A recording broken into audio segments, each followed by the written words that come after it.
It's my custom cruiser. Okay, you got some serious speakers on your bike. Like, don't know what I'm doing now is fucking unbelievable.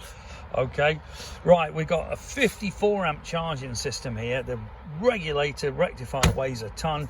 New bracket because it needs it. Better stator without the stupid Harley magnets.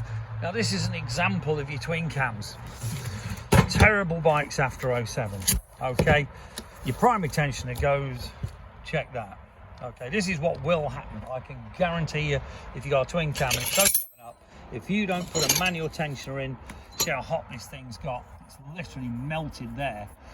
Okay, you know, just a terrible, terrible design, right? And this is obviously completely buggered everything. Not sure what that bit is, but you know, this is an example of the shite that Harley's building after 07. Anyway, this is a much better upgrade, and on this particular bike we're going to fit a belt drive, a BDL belt drive, to get rid of any further issues and all that crap under there, compensator, etc. CustomCruisers.com, 01773 835 666. Thank you.